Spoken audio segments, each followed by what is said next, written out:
দিলীপ ঘোষ মহাশয় তিনি উপস্থিত হয়েছেন। প্রভু রামচন্দ্রকে প্রণাম করার জন্য অনুরোধ করব। সেবক সম্মানীয় দিলীপ ঘোষ মহাশয় আজকে প্রভু রামচন্দ্রের নমস্কারান্তে রয়েছেন। সম্মানীয় দিলীপ ঘোষ মহাশয়, সম্মানীয় অনুপম মল্লিক মহাশয় আমাদের রামচন্দ্রের প্রণাম করার পর মঞ্চ আসীন হবেন।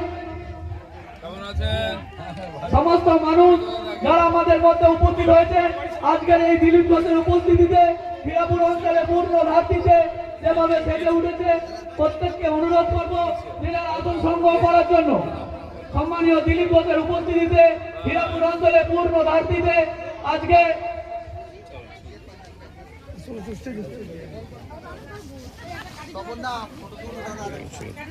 মঙ্গলানন্দ পুরী মহারাজজি মঞ্চে আসবেন। স্বামী মঙ্গলানন্দ পুরী মহারাজজি মঞ্চে আসবেন। সম্মানীয় দিলীপ ঘোষ মহাশয়জি মঞ্চে আসবেন। সম্মানীয় মনোজ দাস মহাশয় মঞ্চে